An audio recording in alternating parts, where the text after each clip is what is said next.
All right.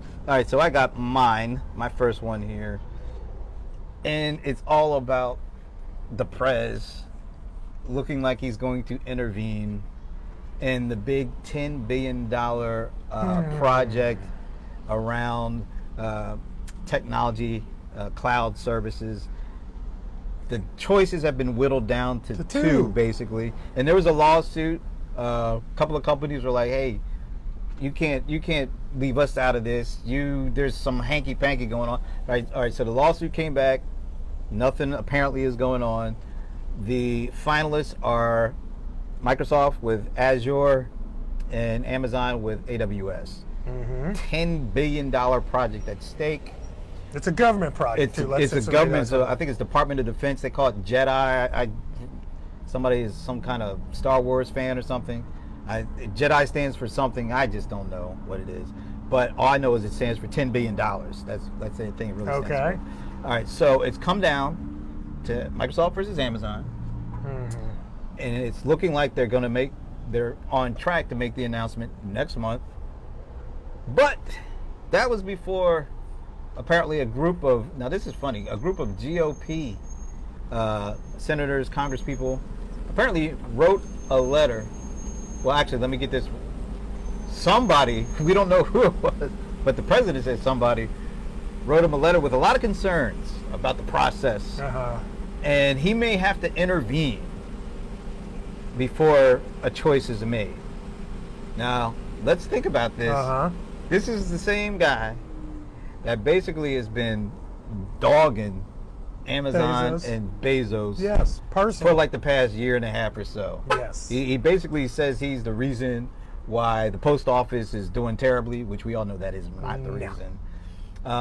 He trolls them on several occasions. He even has his buddies from the National Enquirer breaking all sorts of personal business. Now I can't say that the president wasn't. You put that at the president's foot? Wow. I can't put it at the president's foot because I have no proof. But David Packard is the president's boy. At least he was until some other stuff ran out. So, but the bottom line is, do you think, just from an appearance standpoint, do you think that Amazon is going to get a fair shake from the president if he's the deciding factor? I mean, if he puts his finger on the scale now. Oh, well, that's what it sounds like. Right. The potential. Now, I'm sure Microsoft is going, yes. No, Microsoft, can you, I mean, if it were up to the president, oh boy, it wouldn't matter if Amazon had like half the price bid. You know, or if Amazon had like just way better technology. He's not gonna give it to him. It's, you know what's going to go down. Yeah. But now, just I think it was yesterday, a group of GOP congressmen, I think it's congressmen, senators, apparently they said, hey, they sent him a letter to the president, said, hey, you know what? You intervening may not be the best idea. No, that's not good. Yeah, and so, well, we all know. But if there's no law against it. Yeah, we all know how the president takes advice from the people. Right. Right. So this is one that, I mean, I'm making a joke out of it, but it really is not a funny situation if a president lets his personal grudge weigh the scale against the company that he has the grudge for. And when there's only two options, or at least it seems like there's only two options, and the president starts to come in, and the outcome is against the one he has the grudge for. Right. What does it look like? It just looks like he's coming in and strong-arming somebody he calls an enemy. Okay. I'm waiting for the new part. And what's your point? This is 2019 America.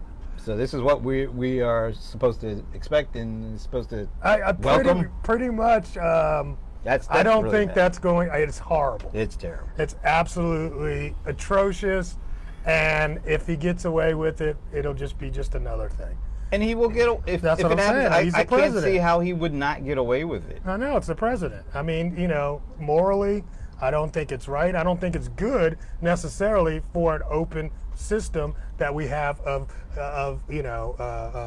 our economy, which is capitalism. I don't think that is capitalism. And the thing is, like, the one of the arguments was, there should be more competition in this process. Now, this process has been going on for a long time, and we all know who the big two cloud providers are. I'm about to say, there's not a whole lot of competition. No. Matter of fact, I'll tell you guys, when you are out there and you're searching for a cloud service that you might choose, right? Mm-hmm. Most of them are either one of the two. There's one of the or two. Three. One of the three. Well, it's usually one of the two, Yeah. and then or Google. I mean, yeah, but they're Google, there's Right, a big drop off absolutely. between 2 and then 3. But most of the cloud services out there are just rebranding cloud services that they're renting from one of the big Right. two. These folks are the big powerhouses. That's it. There may be some niche players for very specific kind of things, but when you're talking government contract, you don't need a niche. You need to bring the you want power. the pros. You want the pros. So if it just so happens that there's 2, and the president basically hates the one, and he's starting to talk about, I may have to intervene.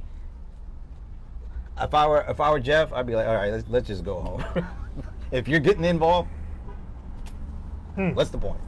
That's just me. That's just me. And that's just coming up, All right? right. All right.